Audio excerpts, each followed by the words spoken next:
Bill O'Reilly is now threatening callers to his radio show, at least one of whom mentioned my name. Our third story in the countdown. Oh, here we go. First, it was the warnings to NBC Chairman Robert Wright, then the phone calls to NBC President Jeff Zucker, then the petition to get me fired and Phil Donahue brought back, then the erroneous ratings information he gave out. Even in that context, though, this is pretty special.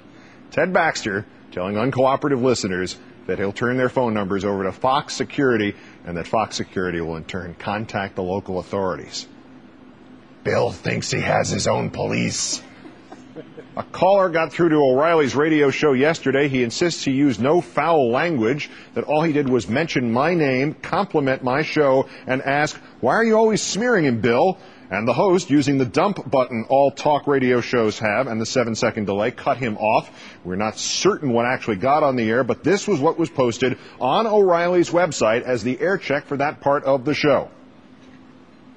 Orlando, Florida. Mike, go.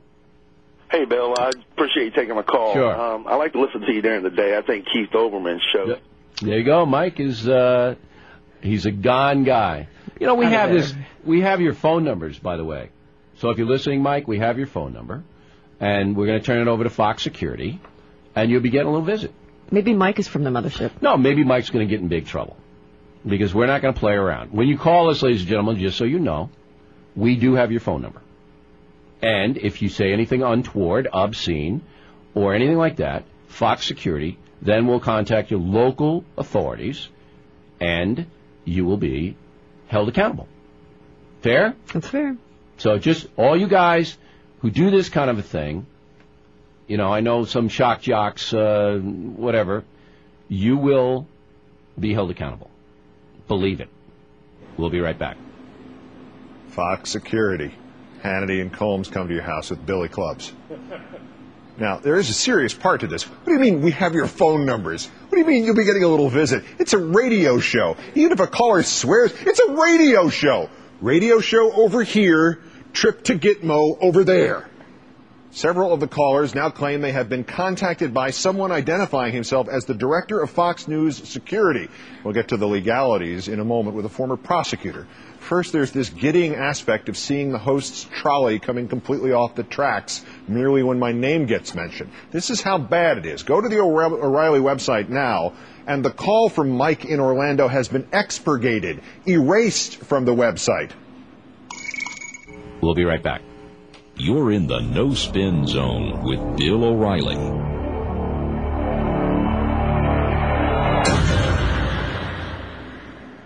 Which raises one more thing. You may recall Shepard Smith on his afternoon newscast on Fox News on Monday. And take a live look in the back of the newsroom. The floor mat says the spin stops here. And look at that. O'Reilly is schooling somebody on his staff. Turn it over to Mockett, his longtime assistant. And now he's asking the cameraman, "You're not putting me on television, are you?" There is Hank. No, O'Reilly's angry. Where's Olbermann? Let's just throw something at Olbermann, Bill. See you in a minute. We love you, Bill. Thank God for you. She likes you, too. I wonder if Bill got Shepard Smith's phone number and turned it over to Fox Security. As we mentioned, this little trip into the parallel universe of Bill O'Reilly does underscore a fascinating point. He seems to think, or wants his listeners to think, that if they don't cooperate, they can get into some kind of legal trouble with Fox Security. Joining me now, former Connecticut State Prosecutor Susan Filan. Thanks for your time tonight. Hi, Keith. Having done call-in, I've done call-in radio off and on since 1975. I thought I knew this thing pretty well. The caller can only get into trouble if he threatens a violent or illegal act, right? The only person that's going to get in trouble here is Bill O'Reilly. He's lost the plot entirely. To think that you can commandeer local law enforcement to be your personal henchman because you don't like something a caller said on the air is absolutely outrageous and absurd. It's an abuse of the media. It's an abuse of law enforcement. And he's now the one engaging in threatening behavior. You can't do that. He's crossed the line. What did the caller say that's obscene? Keith Olbermann? I don't think so. The people behind this, and as much as I'd like to claim I'm behind this, I'm not as smart as Howard Stern is. The people behind this say that one of their callers, spinners they call themselves, actually got calls today from somebody identifying himself as a former New York City policeman who is now director of Fox News Security, who advised that organizer that if you call anyone too often in this circumstance, you can be charged with harassment. Is that a scare tactic, or is there anything to that particular claim, the idea of harassment? I think that's a scare tactic, because what is too often? If one called and said every single day, I love you, and he likes your message, is that too often? Is it only too often when he doesn't like what you're saying? The harassment here is coming from Bill O'Reilly to that caller. That caller calling up and saying your name on there. How is that harassment? It's a public radio show. He's inviting people to call in. That person has a First Amendment right to say your name on the air. Bill O'Reilly doesn't have a First Amendment right to threaten a visit from law enforcement as if this person's committed some kind of criminal behavior. Bill O'Reilly has crossed the line and lost the plot. Well, he has a long history of trouble when it comes to phones, but that's another story entirely. Is there a scenario with a call-in show, if you're obscene, if you're actually personally threatening the host and you've called in a number of times? Is there some line that you can cross when you're being asked to call into a radio show to be a participant?